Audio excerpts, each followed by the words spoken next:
Welcome to Questions from the Closet. I'm Ben Shalati. And I'm Charlie Bird. Each episode, we discuss a question we commonly get asked as LGBTQ Latter-day Saints. We're not trying to answer this question or come to a consensus, but simply sharing our perspectives. Today's question is, how could coming out affect my marriage?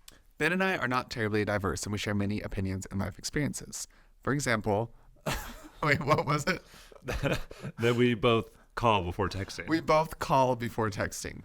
Meaning, no, we don't call before we text someone. Sorry. But rather than text, I would way rather just take a call. Yeah.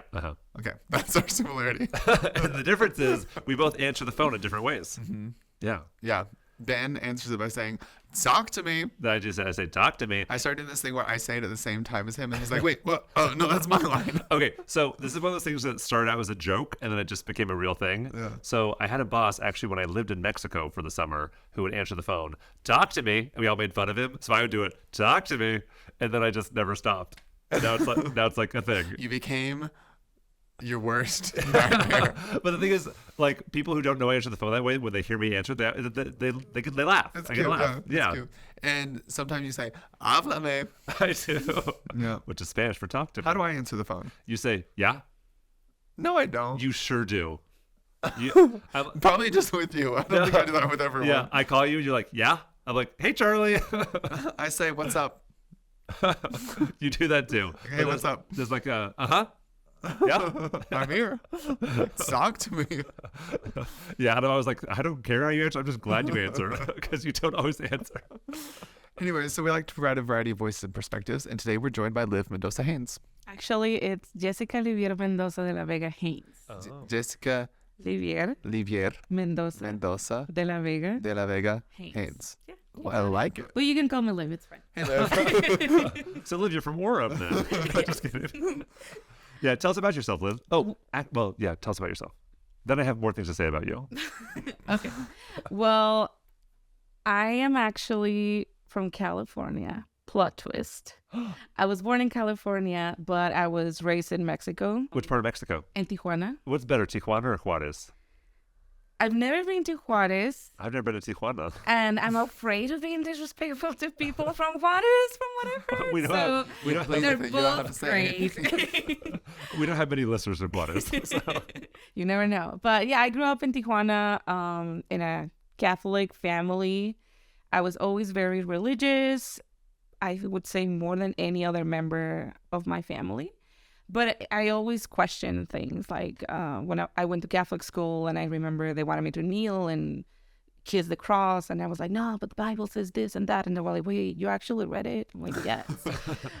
So with all these questions and everything, when I was in college, I met the missionaries and I started taking the lessons and challenging them because, again, I was actually reading stuff. That's cool. And got baptized, served a mission in Mexico City, Northwest Mission. Yeah, go Noroeste. Yeah. Chilanga. I'm proud. I love it. And after my mission, I graduated college. I graduated from law school in Mexico. And then went on my mission. One of my friends invited me to general conference to Utah. I came for a weekend, and then my friend and her family were like, "Oh, why don't you move here?" I was like, "Yeah, why not?" Sure. So yeah, I went back home, packed my bags. My mom was like, "Tú estás loca," which means you're crazy, and asked me to stay at least until her birthday. So general conference was in October. Her birthday was on February 10th. I took a flight on February 11th. Wow. And That was nice of you to stay. yeah, I mean, Did I you got her make cake. did you get a cake? I'm a good daughter. I'm not a traditional Mexican daughter, but I'm a good daughter. And yeah, I moved here 2015. And later on that year, after dating as many guys as were willing to date me, I realized I was not into guys, which is funny because I actually had girlfriends in the past, but I was straight. So it's kind of a weird situation of not really coming out to we had myself. girlfriends like girls you would like go on dates with and kiss and hold hands with. I had girlfriends that my friends met, and I dated them for months and everything. But whenever people would ask me, like, "Oh, then you're a lesbian," I was like, "No, I'm straight. I just happen to have a girlfriend." It's kind of like now that I'm married, but I'm queer. So I just like spicing things up. That's funny. Yeah, Okay. that's a little bit about me. So you self-identify as queer, and you're married to a man. Yes, I identify as queer. I've gone through several different labels throughout my journey: straight dating women, straight not dating anyone, lesbian, gay. At some point, I questioned my gender, but then I realized now I just like wearing lipstick, but not all the time, and do the hair and everything. So, and eventually I came to terms with queer. It just felt like perfect. Like it didn't have questions in my heart or my mind whenever I say queer. But I married a man. I have a child. My baby is 15 months now, and my husband, born and raised in the U.S., born in California. We met on mutual. He's like a quintessential white guy. Yes. He loves dinosaurs. Everyone who meets him knows that. And one of the reasons that I married him is because just as much as I love unicorns, he loves dinosaurs. So then we just fused them together and it became perfect. Oh, you have a scaly unicorn with claws. Yes. You both love mythical animals. Yeah. Just kidding. That's for real. Okay, so you at this time had like were self-identifying as queer, but you were on mutual to find a Yes. husband.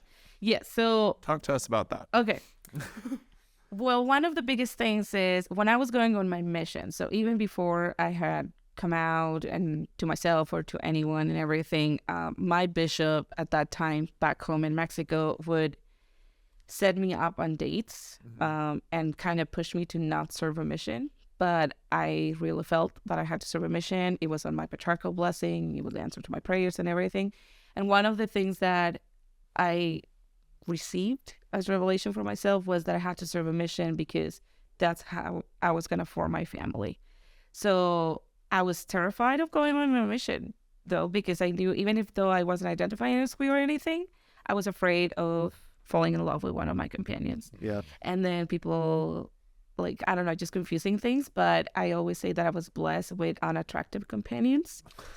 To me, by my standards and my time. If any of you are listening, Liv thinks you're ugly. I love you all, sisters. But Part of it too is like, I feel like the fashion of a sister missionary is just not it. well, and a sister missionary shoes. and it was 2013. So before we could actually be a little bit more. We were on a mission at the same time. Oh, there you go. Are we the same age? I don't think so. I'm probably older than you. You don't have to share Respect your your elderly, please. I'm 33. I don't have a problem. I'm proud. But yeah, so I went on my mission and I was terrified and I did not fall in love with any of my companions. So I was lucky with that.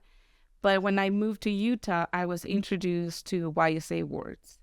And I was like, I thought being forced to a certain degree to date by my bishop in Mexico was bad. YSA words were even a worse experience for me. The new level. Because it's like, I felt in my experience like everything revolved around dating, even ministering. And that really upset me. Like there was an instance in which I had already come out to myself and to a few people. And I thought it was important to come out to my bishop. So I came out to him. And one of the first things he did was out me to the work council. And then the... what's it called? The Elders Quorum, a conversation when they were assigning, doing visiting assignments and stuff. And they said like, oh, there's no point on assigning someone to visit Liv because she's attracted to women. So there's like no point because we do this to meet girls and stuff. What? And the information... This has got to go. Well, the information leaked because one of my friends was in the Elders Quorum presidency and he stood up for me and then came to my house and told me and everything. And I was like, no, this has to be addressed. And Administrating isn't just for dating. yeah, That's why family works up administrating still. It's like actually not for dating. it's It's very frustrating when like the point of going to church isn't connect with Christ. Like I anyway. So Well, sorry that happened. and I was like, I'm trying to do everything that I can to be faithful. Like, I'm coming every Sunday. I'm doing my visits. I'm fulfilling my calling and everything. But I also need support. Like, just imagine I'm someone who's learning the language, who doesn't have family here. The friend that I was going to move in with, it ended up like I lived with her family for a while, but then I moved to Syracuse, and then I moved to Salt Lake City. So I ended up in a kind of place that I pretty much didn't have any ties. My only family in my head was supposed to be my ward. And then I hear that, and especially with someone like I was starting to come out and to tell people, and this is the reaction that I was like, I don't know how this is going to work. Yeah. So I took pauses, left and came back for seasons. I called them my Mormon vacations. So sometimes I was like, oh, I've had enough of the church. I'm going to take a break, and then I'm going to come back. And fast forward, I went to the temple, and I had an experience in which I saw my husband and 2 kids, and I couldn't see my husband's face, which I would have appreciated. That would have made it Like easier. that would have saved me many bad days. What's she look like? But I could see the 2 kids calling me mom, and that was the day that I was like, okay, this is what I have to do. I'm not sure how I'm gonna do it. But also, I think in the past, it hadn't worked with any of the guys because I still had a lot of shame and resentment and things that I had to work through. And I thought that being attracted to women, it was something that I could overcome. And I wasn't like embracing it. And then I signed up for Mutual, dated a couple of people, dated one guy who was a little out there and I would say abusive to a certain degree. But in my mind, I was like, well, but he's doing me a favor. Like, he knows I'm attracted to women and he's still attracted to me. Well, I was brainwashed. Ended up that, and then met my husband, Matthew. And I'm the kind of person that I'm not like, oh, yeah, sweet and soft and tender, as you can probably see from my personality. So I always made fun of people that were like, I saw him across the hall and knew he was the love of my life. I saw my husband on my first date, and I was like, this is the guy I'm marrying. Like, I know he's the one. And he's the first guy that I dated that I came out to right after our first date. So I sent him a text, and I was like, dude, this is the whole package. This is what you're getting. This is what you're getting. You want it? Spicy Latina with ex-girlfriends. Are you in? And I'll never forget his answer, even though he has forgotten. So I'm planning on printing the text and just place it around the house. But he said, I don't care who you're attracted to. I care about who you decide to love. And I can tell that that's the savior. Oh. And when he said that, I was like, this is the first time that a guy, I would get very similar reactions from guys. Either ghost me, or they'll be like, oh, so tell me more about it. And I was like, or the insecurities coming through, right? Of like, oh, does that mean there's double the chance you're gonna cheat on me? I'm like, dude, no, I'm not attracted to all women. And We learned about your companions. And also, like, being gay does not mean you're like promiscuous, or you don't have morals, or that you're cheating. That's anyway. I feel like people just automatically a lot of people make that connection of like, oh, you're gay, you don't date anyone more than 3 months, and I don't know, you're on other apps that I'm not gonna mention that are non-mutual, and Right.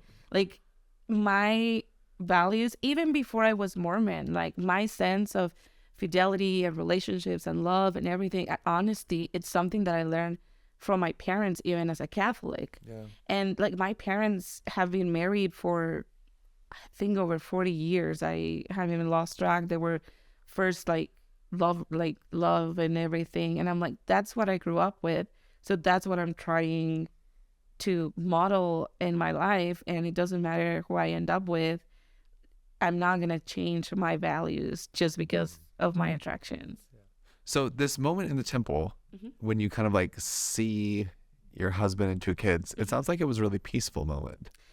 It was kind of weird afterwards. For sure. So I can imagine that'd be very strange. Well, at that point in my life, I had given up on the dream of having a family. I had decided to stay in the church, but I thought I'm going to be celibate and that's fine. Like I can deal with it. So before I was a member, I had a very let's call it adventurous life. And when I became a member and then when I served my mission, it was like a switch just flipped in my life. So it was like, if I was able to change some things at this stage in my life, I can change some more things and I can be alone, not alone, but like I can be single for the rest of my life. So I went to the temple with a complete different question in my heart and my mind that had nothing to do with family, had nothing to do with my orientation. So when I went into the place where I had this revelation or this vision, I actually just stood there. And it, like, my friend who was with me, my roommate, like, had to touch my arm and kind of snap me out of it. And she's like, "Are you okay?" I was like, "Oh, yeah, I'm fine." And then on the drive home is when, like, the image just kept replaying in my mind. And it just felt right. But it was more like I felt loved. Yeah, I love that. You felt loved. I just want to point that out because I think the fruits of the Spirit are so important when you're making choices. And we've talked about like different options and people feel stuck. And in this point, you were like, I'm going to be single forever. And like, I guess I just want to highlight that, like, if you're getting answers from God, you'll feel peace. Yes. And I know a lot of people who enter relationships or stay single, whether it's with a guy or a girl, whoever, out of like a place of fear or anxiety. And it rarely do I see those relationships be healthy or like built on like, they're just not healthy. And so I love that you did something that you didn't expect and that your path, I love how kind of messy your path was to marriage, where it was like you were dating girls, you were dating guys, you didn't know what you were. Then you're like, okay, I'll just be single. But like when you got the answer from God, it was clear. Yes. And it was peaceful. And I think that's important. Like if you want to get the answers from God, like they will come from peace. I'm just reiterating. And if you feel anxious and like sick to your stomach about something or don't want to, like perhaps maybe that's coming from a place of fear-based decision-making. I want to add, I also think a lot of the things that I had done or tried was not only that like fear to be alone that was making me do them, but also that fear of disappointing someone. Like Sure. I had this list of like, oh, when I became a member, these are the things that you do, and you need to like put a check on all of them, and then all the blessings will pour on your life. And one of the core reasons that I accepted the gospel and was baptized was because the main difference that I saw in my life between my former religion and now becoming like LDS was that I could have a relationship with Heavenly Father and I didn't have to do things out of fear that I was going to burn in hell or something like that. Like I could do it because of love. That's cool. And He was going to be there for me and not in like this distant kind of like, oh, you're there and I'm here. And whenever you're merciful and remind me, you're going to come visit me or something like that. Yeah, that's beautiful. You know, Liv, I'm so glad we're having you on today. So, fun fact, Charlie and I made a list of guests we wanted to have on, like, right when we started the podcast. You were on that list. Oh. And it's taken us 3 years. It's almost as long as it took me between that vision and meeting Matthew. So, we're good. Yeah, the vision is finally coming true. And also, I hope that people don't just listen, but also watch the YouTube video because you are stunning today. Oh. Like, you have, like, the most amazing dress on. And the other thing I want to say is I feel like you and I are like best friends. Yes. Because we've been in each other's orbits for so long and like have been interacting online, but we've actually seen each other very few times. Yeah, I was your fan for so long and I was always so scared to approach you. Really? Because I felt like, oh my gosh, it's Vangelotti. Like, and then it became funny because when I met Matthew and I told him about like my world and how like out I was, and I told him about you, Matthew was like, his name is Ben Chill-Laddie, not Ben War-Ratty. And I was like, oh, okay, then I guess I'm just going to chill. And I think the first time we actually hang out, I took you to that Mexican It was so good. restaurant, Yeah, it was so fun. which is closed now, Oh, no. unfortunately, but it's okay. You can always come to my house. There's Dinner, Mexican you food can all come over. to Charlie. Not as good as mine, though. Of course. But yeah, I feel like we were moving in the same circles. I'm just gonna say, I am a very honest, open person. I feel that there's still this huge divide between like the gay guys and the women in like the LGBTQ community. And I feel like we're starting to breach that gap, hopefully. And it's one of the reasons that I'm trying to like make more connections and talk to more people and stuff. Because at the end of the day, like our struggles are different, but we're still part of the same world and we can help each other. All right. So, Liv, you had a very public coming out, Yes. being in a mixed orientation marriage, being queer. Tell us about this like public coming out that you had. And what that was So like. this is a really funny story. It was, I always forget, 2 years ago, 3 years ago. It was at least 2019 because it was before the pandemic. Yes, it was before the pandemic. Actually, it was 2019, I got married. Yes. And then 2020, I think it was 2021. Oh, maybe they had it online. Yes, it was online. Okay. I remember it was 2021 because I was pregnant. Uh-huh. And I am chilling in my house. Well, I wasn't chilling. If you're my former employer, You were chillating. if you're my former employer, I was working hard at home. But I was at home and I get a text from someone that works at church headquarters. And long story short, they were like, "Oh, we have Sister Eubank who wants to talk to you. She's gonna participate in BYU Women's Conference, and she wants to talk to LGBTQ women and learn about their experience." So originally, they were gonna interview us, and then Sister Eubank was gonna prepare her remarks for the conference. But I guess I'm like a super stunning, impressive person. 100%. And she decided to invite me to actually go out with her and say who I am. And being queer is a fundamental part of who I am as a daughter of God. And that day, I just got old chills when you said that. I love that. Like, that's so true. well, the funniest thing is, you know, when a lot of times people say in the church, like, "Oh, the Lord has prepared you for this moment," and or when you're having a trial and they tell like, "Oh, this trial is meant for you to learn a lesson that you'll use at some point." But when you're going through the trials, you're like, "I need a break."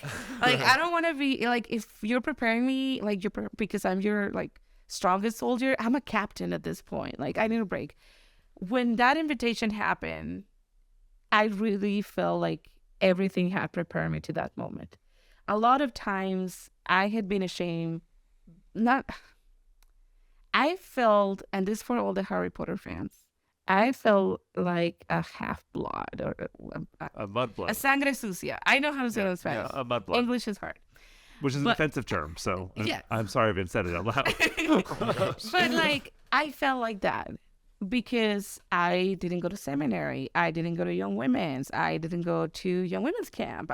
There were a lot of things that I felt I had missed out because I didn't grow up in the church. When this invitation happened, I was very firm that I wanted to use the word queer because that's what I felt comfortable with. That's how I identify as. And I had made the decision that if people were not comfortable with me using that term, I just wasn't going to participate. And how does that relate to me not growing up in the church? One, I had no idea the extent of BYU Women's Conference. I thought it was going to be like a classroom with 50 to 100 women, and we were all just going to chat and have a nice time. Not tens of thousands of people. Not tens of thousands of people, not like the creme de la creme of the women of the church, just there sitting next to me. But second, And you being one of them. and me being one of them, but also knowing that I don't idolize general authorities. Like, I've seen people, and especially coming from Mexico, right? Like, I feel if you grew up in Utah or you live in Utah, you probably run onto an apostle when you go to DMV. But like, when you come from a Latin American country in which, well, technically Mexico is in North America, but we're not going to go into that. But coming from a foreign country in which you don't see the authorities as often, that's not like your day to day. You don't go to conference every 6 months. background. You're not like Yeah, like if I don't get to meet them or share space with them, I don't feel like I'm missing out anything in my life. So I think that's how I feel the Lord had prepared me, because I was like, this is my truth. If you like it and support it, great. And if you don't, I'm going to go on with my day. And I will forever grateful with Sister Eubank, because she introduced me as her friend. Full disclosure, that was like the third time I had You could be talked to friends. her. But I like it was more like my aunt, like I really felt like she was there for me, that she had my back, that she was interested in my story, and that she knew how important it was to be my true self on that stage. Now, that did come with a lot of implications, not only like people reaching out on Instagram or finding my Facebook and sending all kinds of messages, positive, negative, awful, but also like I was used to being out before being married, but now I have to navigate being out with someone who has a different personality than me, and someone who fell in love with me and accepts me for who I am and my environment and everything, but might not be as familiar and is willing to like be on the spotlight all the time, every time. And a lot of times, especially since that event, people have come to us with very intrusive questions. Like, it's not a secret that we had to do IVF to get pregnant. And one of the most, I don't want to say hurtful, but kind of hurtful questions that we received was someone who asked us if we did IVF because I didn't want to have intimacy with my husband because I'm attracted to women. And I was like, oh, of course, I spent around $18,000 to get pregnant just to not spend a night with the man that I fell in love with. Like, it's Also, none of your business. yeah, but like people feel that because you're out or public or something, like everyone in your life is out and exposed. Yeah. And he's the man that I love, and he's my husband, and I also want to protect him. But at the same time, I feel like I have a duty and a responsibility, and it's part of my calling as a daughter of God helping build Zion to share this part of my story. One of the... Yeah, Liv, can I just make a comment? Yeah, sorry. As you were talking, not everyone does this, but a lot of people tend to sexualize us. Yeah. Like if I say I'm gay, they immediately take that to sex when it's not. Like Always. it's about so much. Like my orientation, like that. There's a reason I say orientation, not sexual orientation. And so that happens with couples who are in marriages like yours, where you're queer and your husband is straight. They immediately sexualize you. How do you two have sex? That's Yeah. the first thing people go to. And like that's just not fair to you. That's messed up. Or to my husband. Yeah. Yeah. But- to your family or your parents. Like how many times, like if a straight couple gets married, are we like, let's think about their sex life? Like that doesn't happen. It's like, oh my gosh, that's so awesome that you met someone that you love. Yeah. You don't go to a straight couple and ask them, do you satisfy your partner? You don't. Right. Like, Gosh, I hope you don't. and if you do, stop. Because it's not... If you do, we have some therapists we recommend. I'm just kidding. Yeah. Well, I love like this kind of coming back to this question of like, how does coming out impact a marriage? I feel like there's kind of like two rungs to it. There's like, how does coming out to my partner impact the relationship? And I love that you brought in this perspective of me being out publicly impacts us because we're a unit. Yeah. And you're half of this unit. And yeah, that's really annoying that there's these intrusive or sexualized questions about something really personal from strangers. Yeah. And I realized I just gave someone some really bad advice 2 days ago. Someone had said like he's gay and he wants to come out publicly, but he's like, I want to marry a woman still. This is the BYU student. He's like, and so if I come out, then that might make it harder to find someone to marry. And I was like, honestly, I could think of like 5 people who I could marry right now. Like, you'll be fine. Like, you'll find someone to marry. But I hadn't considered the impact that would have on the spouse. Well, but it's true though. Like that's what you get. You know what I mean? That's what you get.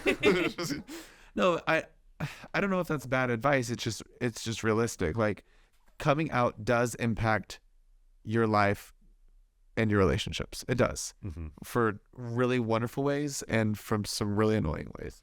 I think it's really important for people to learn to set boundaries, right? And also the way that you go into the relationship is going to have an impact on how much you coming out really interferes or helps you grow or demolishes you, right? Like in my case, I came out to Matthew right after our first date.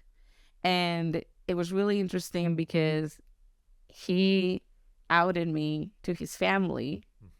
And like, Mom, I'm dating a lesbian. I think I don't even know how, like, you haven't met Matthew, Charlie, but Ben has, and he's a very like blonde, straightforward person. Yeah. And I don't know how it happened. I just know that it happened. And I can hear it like in his mind, like, what's the problem? It's the truth. Yeah. Like why would they care? She's queer. Who cares? You're attracted to a woman, so. But what? Then we had a conversation about it, and I explained to him it was because I was upset that he did it. And he was like, well, you're very out. People know you've done this, you've done that, blah, blah, blah. And I was like, yes, but I hadn't prepared you for all the questions that you were going to get. And you're someone that I care about, and I don't want you to get hurt because of who I am. So we, in the future, like, we need to work together so that you know how to answer or how to decline questions, right? Because a lot of people ask him, like, are you sure she's attracted to you? How did she fall in love with you? The intimacy questions. Do you think she's going to leave you for a woman? What's going to happen in the future? Are you going to tell your kids? Are you going to have kids? Like, there's all this list of, or my favorite. Well, I have a friend who was in a mixed orientation marriage and got divorced, and now she's married to a woman. And I'm like, guess what? I know a ton of straight friends who had gotten divorced and are married to other people now. Like, and again, I don't go to someone. Did you know that my parents are divorced and remarried? That's because they're straight. How dare you? Well, but I always circle back to the way the Lord prepared me, right? Like, my parents are not members. Well, my mom is technically a member of the church. She's only a member on paper. But I think they have... That's where it counts. I'm like... but I'm like, I truly believe my parents have an eternal marriage. And I know what the doctrine says. And I know the requirements and ceilings and blah, blah, blah, blah. But I look at them and I see two people who love each other, who support each other. My mom has had 5 different types of cancer, and my dad has stuck by her side. And not just like, well, we're married, I'm going to deal with it. But more like, I love you and I'm going to be with her. And the idea of a marriage not being forever was introduced to me when I found the church. Like, I know what the Catholic... You just assumed that marriage was Well, forever. yeah, because my understanding... I know what the Catholic ceremony says, and it says, till death... So that you There's your part, right? I know all these things in Spanish, I swear. But in my understanding was, before that part, it talks about supporting each other and, like, through challenges and sickness and all that, until death tills you apart. So the way my head understood it was, you're gonna be there each other for the trials of the flesh until you die, because then you die and you're not gonna be sick anymore, and then you're gonna be together forever. So I never even like questioned the idea of not being part of a family. So then seeing that, and now seeing my marriage, I'm like, I know there's a lot of questions and a lot of things that people might not understand. But the boundary that Matthew and I had said is, even though I'm super public and everything, we decide who we talk with about in like a one-on-one setting, or like today on the podcast, or on those settings, because some people are truly wanting to learn. Some might be these guys, LGBTQ people, they're like, oh no, I'm an ally, but they're trying to figure out for themselves. But there are some people that are just wanting to be entertained, and they're just curious. Yes, like there's not really the desire to learn. So we need to distinguish that, and then we only engage in conversations in which we feel like people are really trying to be and do better with their environment, with their own families. And with our families, we also like, we're always there for questions. We have everything in our family. We have people who have never been members of the church, people who have left the church, people that are sorted in the church, and people that are full in the church. And it's just funny because, for example, my mother-in-law, what after the event of BYU Women's Conference, someone approached her and was like, "Hey, we heard Livia at this event, and she says she's queer." No, they said it in Relief Society, but we think she meant she's quirky. Oh. Because and I just love that we might not always see eye to eye in regards to the church, but she was like, no, she meant queer. She thought that it was like the wrong English word. Yeah, it's like she got lost in translation. I'm like, I might not know all the words, but I know queer. Yeah. But it's interesting to see how people also evolve, right? And my father and mother-in-law were probably one of the first people that were like, how does this work? And is she married to you? I remember a couple of times she asked me, like, do you really think you can be happy in a marriage like this? Are you doing it because it's what the church is asking you to do? And which are good questions for self-introspection. yeah, like and at that point, it goes back to, I wanted Matthew to be ready to answer those questions because I had years to think about those questions and he hadn't. Right. Well, and I feel like those aren't bad questions to ask at the right time in the right space. You know, like that when you're bringing families together, it seems like there's always like, are you gonna take care of my daughter? Are you gonna work? Do you want to be a mom? Like families are always checking for compatibility because they like are over invested and care a lot, which is like nice. And I do think it's interesting. Like I love that you're bringing up this idea of you being queer impacts not just your relationship but the entire family dynamic with like in-laws and extended family as well. So do you feel like like your future in-laws asking those questions was an overstep? Or like how could they have done it better, or what did they do good as they were trying to come to terms with it themselves? I think it was too early in our relationship to address those questions. So you've been on like a date or two. They're trying to like damage control before there's any problem. So it was like, I don't even, well, I mean, I had that feeling like, oh, this is the man I'm going to marry. But there were a lot of things that I still had to figure out, right? And I think it's real. One of the main things for me is that I was able, like, I could tell that it was important for Matthew, and I think it's important for anyone, to feel appreciated and to feel like the person that you're into, like, notices your haircut. Well, if you know Matthew, I probably wouldn't notice his haircut. Is he bald? Not No. bald, but It's he's buzz getting cut. there. I think our baby has a little bit more hair than him. But like, you like that, right? Like, I like people noticing that I put on lipstick, or Ben noticing my dress, even though I'm not into Ben. Yeah. But It's like, a beautiful dress. I'm into your dress. but like, that's important. So I was still like trying to figure out that in our relationship, and me being queer is not the only. Like, I call our marriage or our relationship a double whammy marriage, because we are two different orientations, but we're also two different cultures. Yeah. So it's like navigating all those spaces, and then I feel obligated to answer the questions that other people have about our relationship when I still don't know. I also remember when I a couple of weeks after we started dating, I came out to my ward on testimony meeting.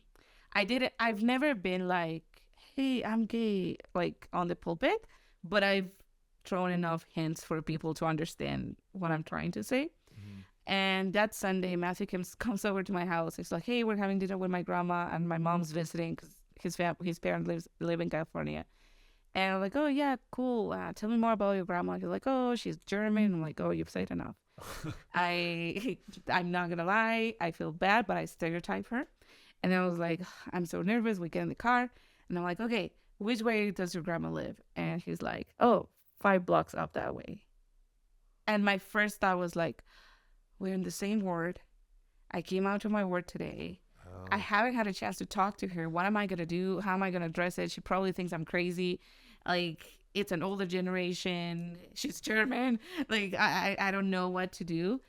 Luckily, wards in Utah are tiny. So she was right outside our boundary and had no idea what had happened. And at a later time, I addressed it with her and everything. But, like, I think it's just the fear of being caught off guard and not knowing how to address it, because also each person's gonna respond different, right? Some people might be like, oh yeah, cool, like you're still in love with my son, we'll move on. But some other people might be more conservative and think like, oh, you shouldn't even say queer, you should say this other term that I'm not even gonna repeat. So Liv, as you were talking, tell me if this analogy is correct. So you felt like clear heaven sent inspiration to be in this marriage. Similarly, like I felt inspiration to like go on a mission, and I knew that was the right thing. Yet it was complex. It was a complex thing and complicated, also wonderful, but it had some really hard times. And I'm hearing you say like you know this marriage is the right thing for you, and yet sometimes there are these complexities and these difficulties that pop up in it. Oh yeah, 100%. And one thing that bothers me a lot, and that I've discussed with Matthew, is that people assume that our challenges as a marriage are because I'm attracted to women. So that like is the biggest thing, right? Or I went... I don't know, it's because your husband is blonde. It's because we didn't know what color eyes my baby was going to have. But like when you are merging two families, you're merging two different cultures. I mean, in our case, literally, right? Like I'm Mexican, he's American. He grew up eating rouladen for the holidays. I grew up eating tamales. Like, there's all these little nuances, and we play a constant game of charades because I don't know the name of a lot of kitchen instrument things. But like, it's called a whisk. Yes, the like balloon thingy with wires. But like, but like, you're merging them, right? And Balloon thing with wires. It's a blend that is not going to happen overnight, or even the way in which you react and address things. Yeah. And so people view you like they reduce your marriage to you being queer. Yeah. Or like they see, like I say, I went on a trip with a group of friends. There was like, I think like 15 of us, all girls. And I was telling another friend, like, oh yeah, I'm going on this trip with these girls, blah, blah. I'm thinking I'm going to have a blast. I'm super excited. He's like, is Matthew worried that something's going to happen? Like, you're going on a trip with all women and you're leaving him behind with your baby. And I'm like, if he were worried, like, I just feel like people think I wake up and I say, I'm going to be super gay today and not discuss with my husband any of my life decisions and just go on and do whatever I want. I don't. Like, and I feel that if you're married to gay or straight or whatever, it's not based on communication, then you have bigger problems than my orientation. So like I always discuss things with him. That's awesome. That's a soundbite right there. Well, like I always talk to him. Like even I'm involved in a couple of organizations. I'm involved with Lift on Love and help with their women's support group. I'm in the board for EMEAS. And when we have meetings, like sometimes we have meetings Sunday and then Monday and then Tuesday. And I usually sit with Matthew and I'm like, hey, these are the meetings that I have for the week. How do you feel? Like, can you take Lucian to swimming lessons while I do this one meeting? That way you don't feel like I'm taking away time from our relationship. And sometimes he tells me like, hey, I feel like we need to take a break from the gay world and let's do something as a family. And sometimes we sit together and watch RuPaul. Like, it's about a balance, and just as much as he's learning about my world, I am learning about his world. Like, I had no idea that Quetzalcoatlus was like one of the largest pterodactyls, or I'm probably butchering this and he's gonna kill me when he hears it. But like, Isn't Quetzalcoatl the feathered serpent from Central America? No, that's Quetzalcoatl. What did you say? Quetzalcoatlus. Oh, okay. Okay, got it. Yeah. That's what So- I was thinking. No. Quetzalcoatl is Is the feathered serpent the god. feather serpent god. And because of that inspiration, they named named a dinosaur after that. Quetzalcoatlus. Gotcha. It is not a dinosaur though. It's a raptor. It's It's a bird. Pterodactyl. Yes. Oh. And I think a pterodactyl is a genre, like a subcategory of dinosaur, but I really don't know. There's no way. I talked to them because there's no way we know what dinosaurs actually look like. Anyway, you need to meet Matthew. But anyway, back to Matthew's world. Yeah, that's Matthew's world. But like, We don't get it either. but I just feel like people need to understand that. Yes, I am very vocal about being queer. I am very active in the community. I introduced Matthew to his first trans friend. And now my group of lesbian friends has embraced Matthew as one of the lesbians. Oh, lesbians would love him. Yeah, he's a little scared of gay guys because he's not very touchy. And we went to an event once in which people, like, guys kept coming to him and trying to hug him and touch him and stuff. And he was like, yeah, that's not my world. But, like, it's... Not everyone's like that. No, not everyone. I'm not very touchy That either. was his experience. Yeah. But, like, Ben being just touched queer me is not... on the arm. Don't worry. I am far removed. This is my battery. I'm not touching. Matthew, if you're hearing this, I'm not touching anyone. But yeah, like, I just feel people need to understand that if anything, being queer and going into a marriage, being clear about that, helped us know in advance what were some things that we might have to work more on or invest more time on instead of like finding out. That's cool because in a way it's like a place, a space where you have to really communicate, and so you practice communication. And I imagine that in some ways your relationship is a lot stronger because you've developed really good habits in order to like make sure things are working with your different orientations and different cultures.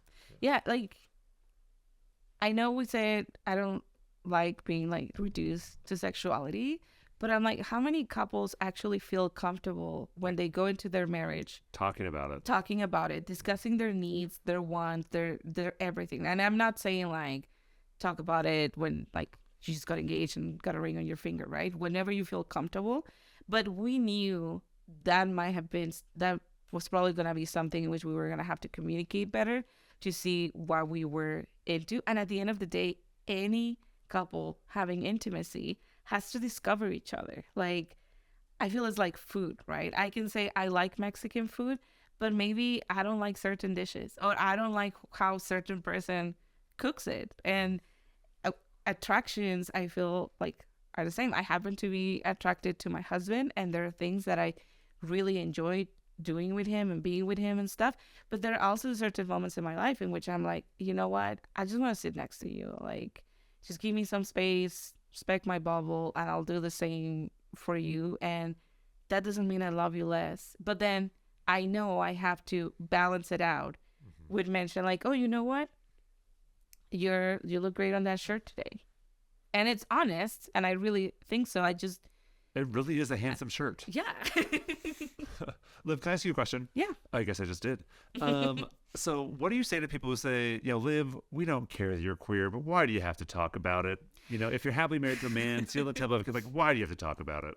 Well, a lot of people have told me that I can pass as straight if I don't come out, right? And I'm like, well, I could technically also pass as white if I don't talk and you don't hear my accent and my amazing personality.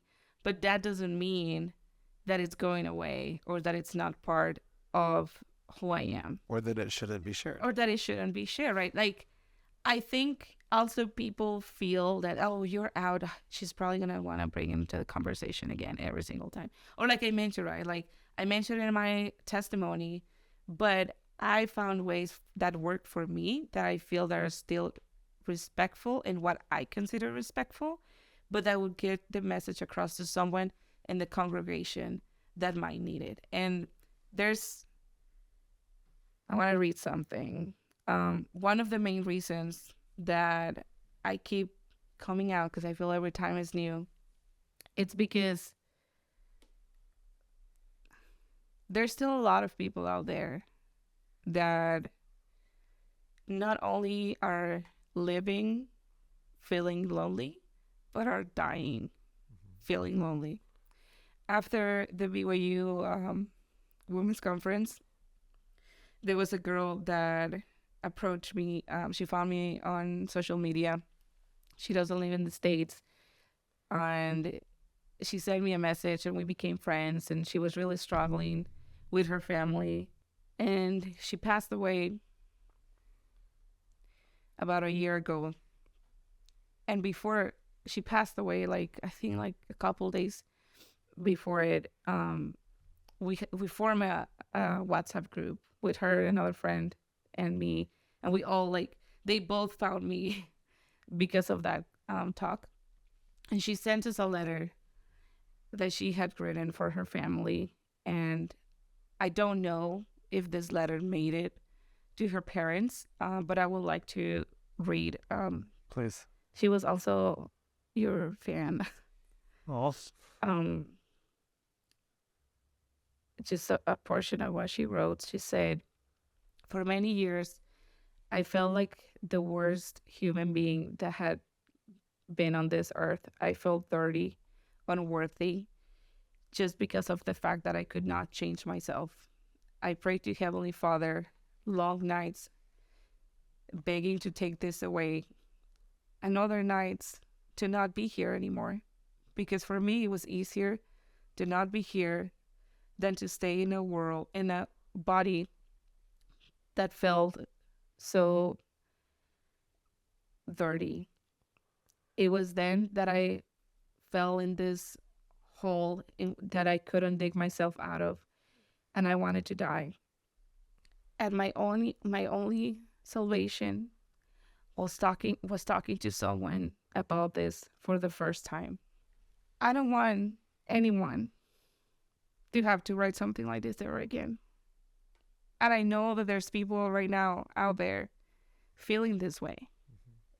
And I wish I could travel around the world and meet all these beautiful human beings and tell them that they're loved and that we are fighting for them. We're not just fighting for ourselves. She closed her letter saying that she addressed it specifically to her mom. And she said, every time I will leave the house, you give me a kiss and say, don't forget who you are. And that's what I'm trying to do. I'm trying to stop feeling like a foreign being in my own family. Someone that lives to please others. I'm trying to be the person that I hid for years. And that is not a synonym for lust. That is not a sin. That is a synonym of courage. Courage that I saw and learned from you. Yeah. And even though she's not here anymore, she's in my heart, and I think about her every time that I need to be courageous, and every time that I feel like giving up, and every time that I hear something from a leader or from a member that I'm just like, I don't feel that's what Jesus would say. Like, I am convinced that Heavenly Father would never let us treat each other like this. If he could be here right next to us and he would have heard those words.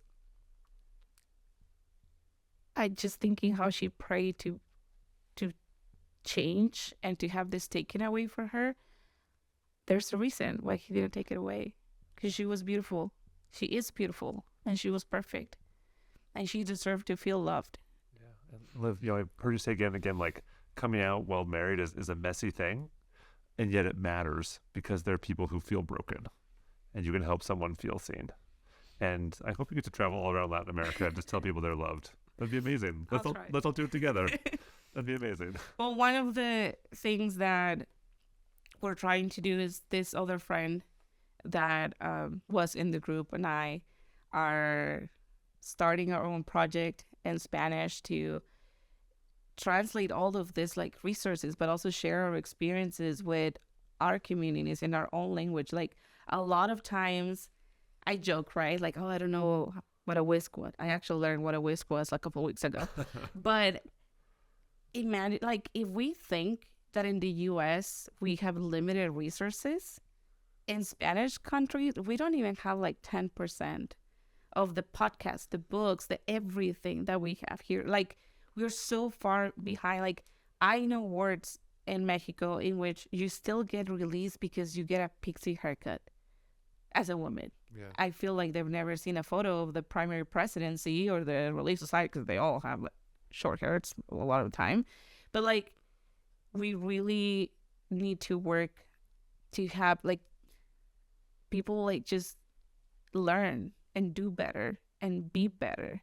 I said earlier, when I moved here and didn't have my family, I wanted my word to be my family, and it didn't feel like that. So now I'm building my own family, and I'm building it with Matthew and our baby, but I'm also building it with all the people that are touching my life and that I hope I'm touching theirs, so that we can spread all this love and like multiply it and just get to every corner on earth and every language, and really like do what we were called to do, to follow Christ. Like, we're planning on moving, and someone told me like, oh, well, we're not going to be able to help you. And I was like, I don't care. I have a group of lesbians that are willing to jump in and bring their U-Hauls. They're used to it. And they're going to help us move. And I was like, that group of friends that are seen by a lot of people like, oh, they're not worthy, they don't have their temple recommended, they're going to church on Sunday. In 5 minutes, we're more willing to lend us a hand with something as simple as a move than other people that are righteous and there on Sunday and have callings and everything. So everyone and anyone can work towards being Christ-like. It doesn't matter what you look like. It doesn't matter who you're attracted to. It doesn't matter if you're single, if you're married. It doesn't matter where you are. Like, the light of Christ is not gonna be stopped or shadowed by someone or some people that are trying to cover it, because we're gonna shine wherever we are, like a diamond. Thanks, Liv. Charlie, what are you thinking? I loved all of that. That was the soapbox that I want you to keep standing on. Thank you. That's really beautiful. Yeah, Liv. So your parents aren't members of the church. How do they feel about you being queer? It depends. So my parents, well, you serve your mission in Chihuahua. Uh-huh. My dad is from Chihuahua. Oh, wow. And he's the stereotypical Chihuahua guy. He's a cowboy. He's a cowboy. He actually, people were making fun of Chihuahua's me, like the Texas of Mexico. but better. Like, he likes norteño, which would be like country music, like bump to da da to da da and everything. He's not like, his dad died when he was very little, so he didn't grow up with a father, like a father figure. They went through a lot of hardship, so he's a very like, cold, like reserved man. And then my mom, she's from Sinaloa, so she's like, That's the coast. yeah, that's the coast. That's like, women have to be like curvy and makeup and fancy, and she always wears red lipstick and bling on her super long nails. Like, that's how I remember my mom. Like she's still alive, but like, that's the image that comes to my mind when I think of her. So when I came out to my mom on Christmas Day, well, Christmas Eve technically, but in Mexico we usually do everything Christmas Eve is the Christmas big day. Eve, yeah. I remember I was visiting. I was like laying in bed ready to go to sleep, and she comes and sits next to me, and she's like, oh, well, I've been thinking, and I feel that maybe if you didn't talk to guys about how much you've traveled and how smart you are and how you have a law degree, and even maybe if you lost some weight, like maybe it would work out. And she just kept going and like listing all my Mom. I was like, is this supposed to make me feel better? Because it's not working. But I've always been very prideful, and it's something that I'm working on. I'm nicer in English, probably because I can't be as passionate because I don't have the words. But like in Spanish, I'm kind of sassy and like, yeah. So when she kept going on and on and on and on, I was like, Mom, maybe it's not working because I'm not attracted to guys. And she's like, silence and gasps and scabbards. Turns into a telenovela. And she couldn't believe it. She was like, you had boyfriends and this and that. And I was like, well, yes, but at that point, I had learned what was attractive physically in a guy. And I'm not gonna lie, I've always been attracted to people that are like ambitious and smart and passionate and yada yada yada. Yeah, keep describing us, Liz. So I was like, Mom, well, this is how I feel. I've known it for a while. And I expected my mom to react different because my mom has had some sort of diseases I can't remember, right? So growing up, we couldn't afford a sitter, and she would my sister or other people would help out and stuff. And one of the people that I remember the most was this guy who would sew costumes for drag queens, and it was always this like flamboyant stuff and feathers and ringstones and everything.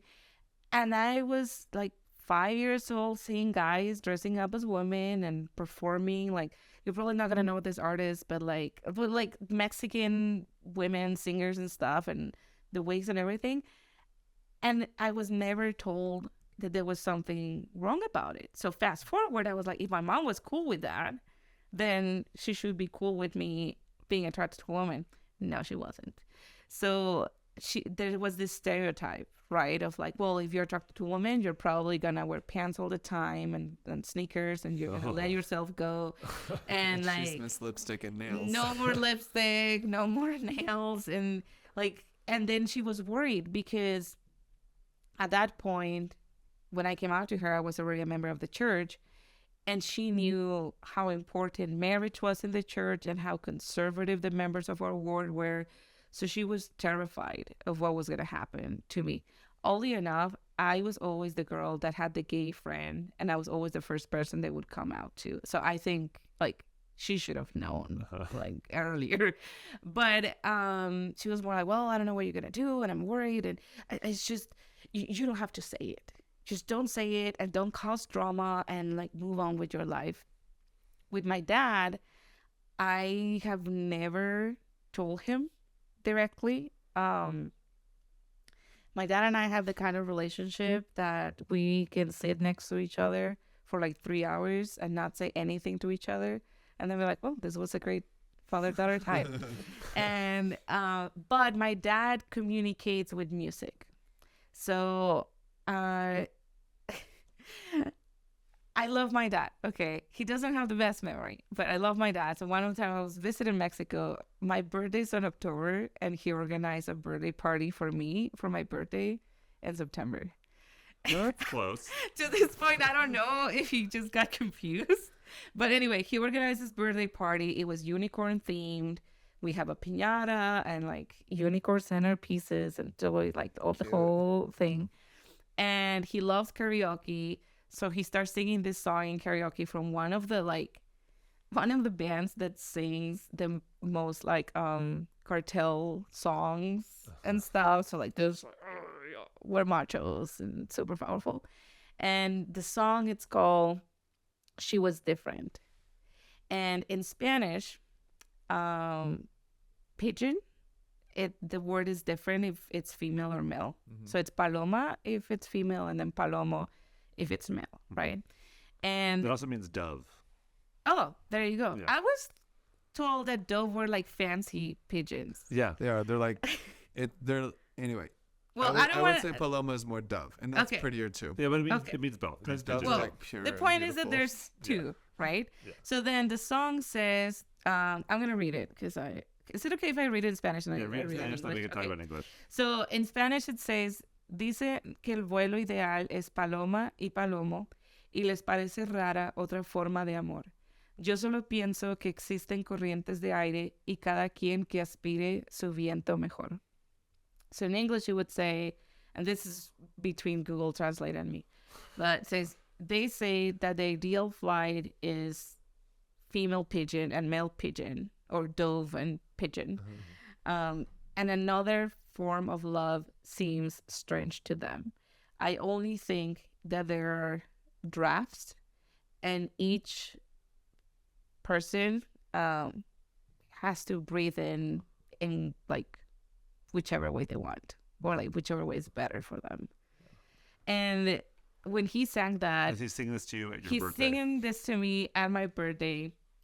And then the song says more about like she was different. She would buy flowers for her best friend, and the guys in the neighborhood would fight over her, and she would not like pay attention. And he's singing this, and I see him like tear up, and I've only seen my dad cry like 3 times in my life. And we look at each other. It was kind of the, I know that you know, but we don't have to talk about this. And I think that's also very important, because That's really cute. a lot of times people feel like I need to have this serious conversation to come out and deal with like all of this and blah, blah, blah. But to me, that interaction meant like he loves his daughter. He doesn't care if I wear lipstick or not, if like what kind of lesbian I am, who I marry, anything. He just wanted me to know that I'm loved, and he communicated that in his own way. And I think as LGBTQ individuals, we also have to be respectful and mindful of that. We go through a lot. I don't want to minimize that, but we also usually have way more time to process and communicate those things. And then when we come out to our loved ones, they might react like this. Or the first person I came out to, my friend Amy, I will never forget, and I share this story all the time. She showed up at my apartment in Salt Lake. It was snowing. I opened the door, and I'm crying. I'm a mess. And I'm like, I am into women. And she's holding Little Caesars pizza and then Coke and Flaming Hot Cheetos. And she's like, I like warm pizza. Can I come in? And she came in and we talked, and then she told me about some LGBTQ members and her family, and it just made me feel like maybe it's not the end of the world. Maybe there's people that love me, that this is not going to change who they are in my life and who I am in their lives. I was really worried, for example, when I came out to my sister, how are we going to tell my niece? How are we going to address this? But I also wanted to be respectful. I was like, I'm not going to go to Michelle and be like, hey, Michelle, I like to make out with women. Like, because I felt my sister had that responsibility and she had to address it with her. And then we could have a conversation, right? And now it's gotten to a point in which my sister reaches out and tells me, hey, Michelle told me this about this person in school. She's feeling this way, this other way. Someone came out to her. She doesn't know what to do. And we have these conversations. But, like, it's really important to be respectful and mindful. And also, even if you're fully out, you can still choose not to have that conversation with someone for whatever reason. It's your life. Liv, thank you so much for being on. We've wanted to have you on for like 3 years, and I'm glad we did. Yay. And I've just respected you for a long time and respect you even more, and I'm really glad we're friends. And when you told me that you and your friend were going to start a podcast in Spanish, I was so excited. Oh yeah. Because people, since Charlie and I both speak Spanish, people are like, you should do episodes in Spanish. I've always felt like that's not our role. Us. That's not our role. That's not for us to Yeah, do. and you'll do that. Yes, And- we are ready. She's going through some stuff, so we decided to hold the lounge a little bit until we're both in a good place. But it's coming out. Do you mind if I share the name? No, please. Because I just love the name. It's Preguntas en el barrio. Just questions for the closet. we actually thought about that name, and I was like, it's too close. I don't wanna, because we went through so many. I know I sent it to you, but of course my internet's falling. But it's called Hermanas de la Última Banca, Sisters of the. Technically, will be the last bench. The last row. Yes, and it's because a lot of times when you don't feel comfortable and you still want to go to church, you go and sit in a corner. And we want to make sure that everyone knows that if we could be there physically with them, we would sit with them. But since we can't be there physically, That's cute. we'll be through our podcast, and we'll help them just navigate this space that it can be messy, but it's worth it. I can't wait for that. I think that's going to do a lot of good. Me too. Yeah. Thank you, Liv. Yeah, no problem. Thank you guys for having me. Thank you for joining us today. If you have enjoyed this or other episodes, please consider leaving a review, following us on Instagram, Facebook, or YouTube at Questions from the Closet, or sharing this podcast with someone you love. And as always, please remember that we do not represent the Church of Jesus Christ of Latter-day Saints or Brigham Young University. We're not trying to be prescriptive or tell anyone what to think or what to do. You heard 3 perspectives, and there are many, many more. We encourage you to listen to other voices and hear a wide variety of experiences. If you would like to submit a question or share a comment about today's episode, you can email us at questionsfromthecloset@gmail.com. Until next time.